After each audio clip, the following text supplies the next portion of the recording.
আউযু বিল্লাহি মিনাশ শাইতানির রাজিম। বিসমিল্লাহির রহমানির রহিম। আমি আব্দুল্লাহ আল মাহমুদ, সহকারী অধ্যাপক হিসাব বিজ্ঞান, police lines school and college, Rangpur. হিসাব বিজ্ঞান প্রথম পত্র, একাদশ দ্বাদশ শ্রেণী, সপ্তম অধ্যায়, কার্যপত্র, ওয়ার্কশিট। পাঠ্যপুস্তক, লেখক প্রফেসর দীপক কুমার নাগ, পৃষ্ঠা 118, সমস্যা 17।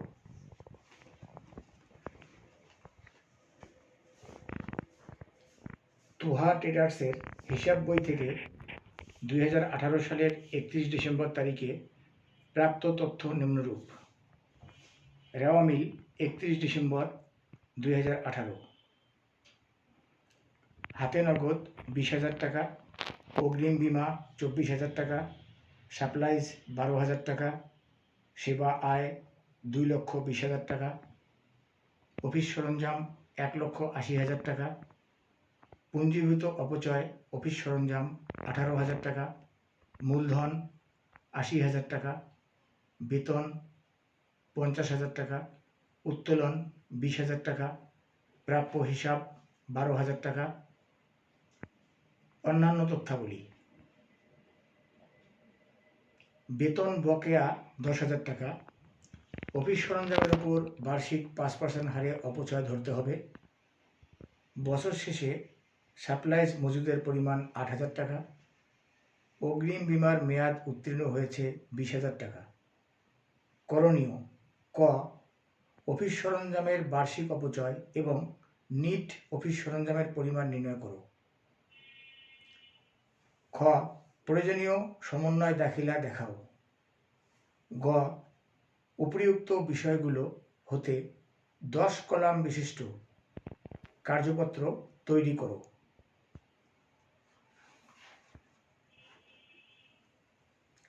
সুপ্রিয় একাদশ শ্রেণীর শিক্ষার্থীবৃন্দ,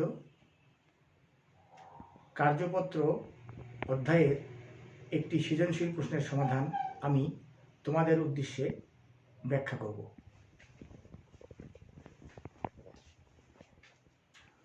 অফিস সরঞ্জামের বার্ষিক অপচয় 1,80,000 টাকার 5% 9,000 টাকা। নিট অফিস সরঞ্জামের পরিমাণ নির্ণয়। অফিস সরঞ্জাম 1,80,000 টাকা বিয়োগ পুঞ্জীভূত অপচয়। বিগত বছরের পুঞ্জীভূত অপচয় ছিল 18,000 টাকা, তার সাথে চলতি বছরের অপচয় 9,000 টাকা যোগ হয়ে মোট 27,000 টাকা। 1,80,000 টাকা থেকে 27,000 টাকা বিয়োগ করলে 1,53,000 টাকা হবে। খ, সমন্বয় জাবেদা। বেতন বকেয়া ছিল। বেতন বকেয়া থাকলে বেতন হিসাব নামক ব্যয় বৃদ্ধি পাবে এবং বকেয়া বেতন হিসাব নামক দায়ও বৃদ্ধি পাবে। বেতন হিসাব ডেবিট 10,000, বকেয়া বেতন হিসাব ক্রেডিট 10,000। অপচয় অফিস সরঞ্জামের অপচয়। অপচয় হিসাব ডেবিট 9,000, পুঞ্জীভূত অপচয় হিসাব ক্রেডিট 9,000।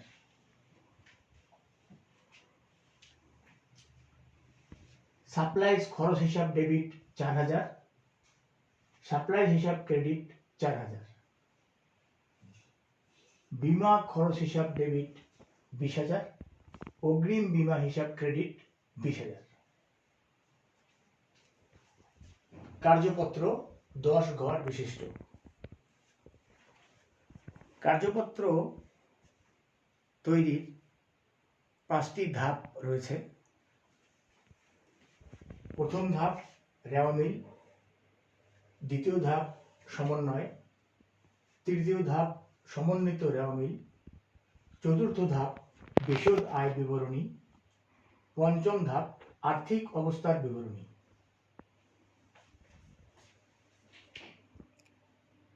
রেওয়া মিল হাতে নগদ 20,000 টাকা। রেওয়া মিলের ডেবিট ঘরের 20,000 টাকা সমন্বিত রেওয়া মিলের ডেবিট ঘরে লেখা হয়েছে এবং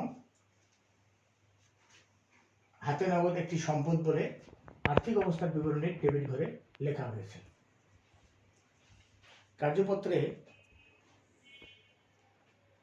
বিশদায় বিবরণীর ডেবিট ঘরে ব্যয় বসবে, বিশদায় বিবরণীর ক্রেডিট ঘরে আয় বসবে। আর্থিক অবস্থার বিবরণীর ডেবিট ঘরে সম্পদ ও উত্তোলন বসবে। আর্থিক অবস্থার বিবরণীর ক্রেডিট ঘরে দায় ও মূলধন বসবে। হাতে নগদ একটি সম্পদ বলে আর্থিক অবস্থার বিবরণীর ডেবিট ঘরে বসেছে। অগ্রিম বীমা একটি সম্পদ। রেওয়া মিলের ডেবিট ঘরে 24,000 টাকা, সমন্বয়ের ক্রেডিট ঘরে 20,000 টাকা। ডেবিট 24,000 টাকা থেকে ক্রেডিট 20,000 টাকা বিয়োগ করলে সমন্বিত রেওয়া মিলের ডেবিট ঘরে 4,000 টাকা থাকে। এই 4,000 টাকা অগ্রিম বীমা সম্পদ বলে আর্থিক অবস্থার বিবরণীর ডেবিট ঘরে বসেছে। সাপ্লাইজ একটি সম্পদ। রেওয়া মিলের ডেবিট ঘরে 12,000 টাকা, সমন্বয়ের ক্রেডিট ঘরে 4,000 টাকা।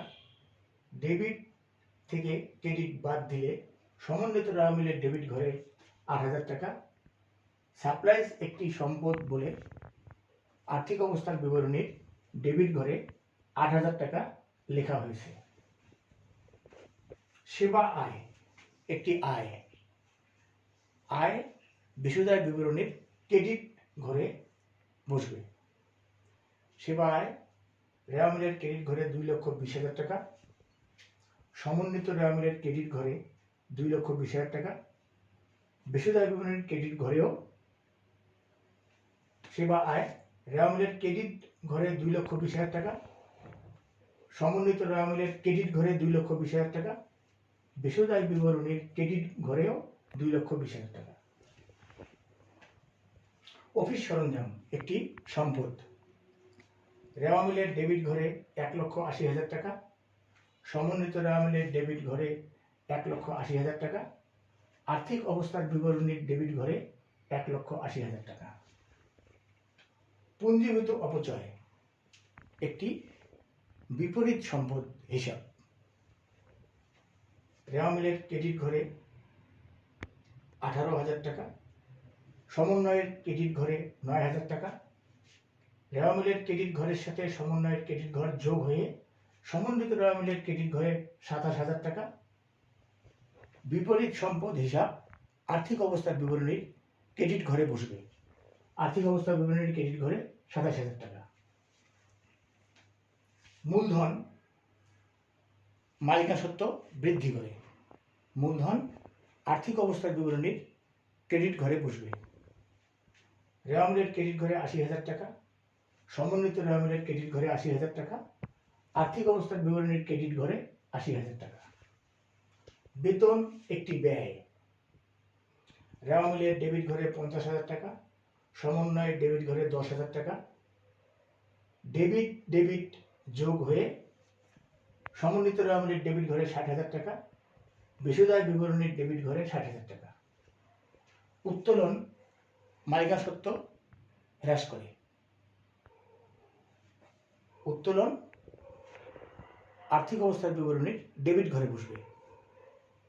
রেওয়া মিলের ডেবিট ঘরে 20,000 টাকা, সমন্বিত রেওয়া মিলের ডেবিট ঘরে 20,000 টাকা। আর্থিক অবস্থার বিবরণীর ডেবিট ঘরে 20,000 টাকা।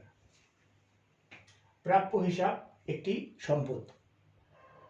রেওয়া মিলের ডেবিট ঘরে 12,000 টাকা, সমন্বিত রেওয়া মিলের ডেবিট ঘরে 12,000 টাকা। আর্থিক অবস্থার বিবরণীর ডেবিট ঘরে 12,000 টাকা। বকেয়া বেতন একটি দায়। রেওয়া মিলের বকেয়া বেতন একটি দায়। সমন্বয়ের ক্রেডিট ঘরে 10,000 টাকা, সমন্বিত রেওয়া মিলের ক্রেডিট ঘরে 10,000 টাকা। আর্থিক অবস্থার বিবরণীর ক্রেডিট ঘরে 10,000 টাকা। অপচয় হিসাব একটি ব্যয়।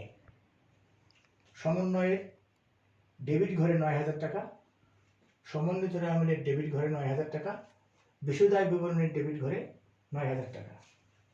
সারপ্রাইজ খরচ একটি ব্যয়। সমন্বয়ের ডেবিট ঘরে ৪,০০০ টাকা, সমন্বিত আমলের ডেবিট ঘরে ৪,০০০ টাকা, বিশদায় বিবরণীর ডেবিট ঘরে ৪,০০০ টাকা। বিমা খরচ একটি ব্যয়। সমন্বয়ের ডেবিট ঘরে ২০,০০০ টাকা, সমন্বিত আমলের ডেবিট ঘরে ২০,০০০ টাকা, বিশদায় বিবরণীর ডেবিট ঘরে ২০,০০০ টাকা। বিশদায় বিবরণীর ক্রেডিট ঘরের যোগফলের বিশদায় বিবরণীর ডেবিট ঘরের যোগফল অপেক্ষা ক্রেডিট ঘরের যোগফল বেশি হলে নিট মুনাফা হবে এবং বিশদায় বিবরণীর ক্রেডিট ঘরের যোগফল অপেক্ষা ডেবিট ঘরের যোগফল বেশি হলে নিট ক্ষতি হবে। এখানে বিশদায় বিবরণীর ক্রেডিট ঘরের যোগফল বেশি হয়েছে। ক্রেডিট ঘরের যোগফল 2,20,000 টাকা। এই 2,20,000 টাকা ডেবিট ঘরের নিচে লেখা হয়েছে। এই 2,20,000 টাকা থেকে ডেবিট ঘরের টাকাগুলো বিয়োগ করে নিট লাভ 1,27,000 টাকা ডেবিট ঘরে লেখা হয়েছে। এই নিট লাভ আর্থিক অবস্থার বিবরণীর ক্রেডিট ঘরে লিখতে হবে। আর্থিক অবস্থার বিবরণীর ক্রেডিট ঘরে 1,27,000 টাকা লেখা হয়েছে। রেওয়া মিলের ডেবিট ও ক্রেডিট ঘরের যোগফল সমান হয়েছে 3,18,000 টাকা। সমন্বয়ে ডেবিট ও ক্রেডিট ঘরের যোগফল সমান হয়েছে 43,000 টাকা। সমন্বিত রেওয়া মিলের ডেবিট ও ক্রেডিট ঘরের যোগফল সমান হয়েছে 3,37,000 টাকা। বিশদায় বিবরণীর ক্রেডিট ঘরের যোগফল বেশি হয়েছে এবং ডেবিট ঘরে নিট লাভ লেখা হয়েছে।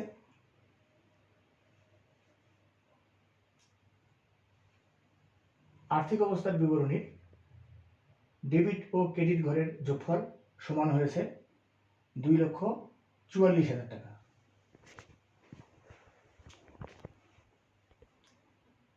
সুপ্রিয় একাদশ শ্রেণীর শিক্ষার্থীবৃন্দ, কার্যপত্র অধ্যায়ের একাধিক সৃজনশীল প্রশ্নের সমাধান তোমাদেরকে অবশ্যই শিখতে হবে। কার্যপত্র একটি গুরুত্বপূর্ণ অধ্যায়। কার্যপত্র হিসাব চক্রের একটি ঐচ্ছিক ধাপ। আমি তোমাদের সার্বিক কল্যাণ কামনা করি।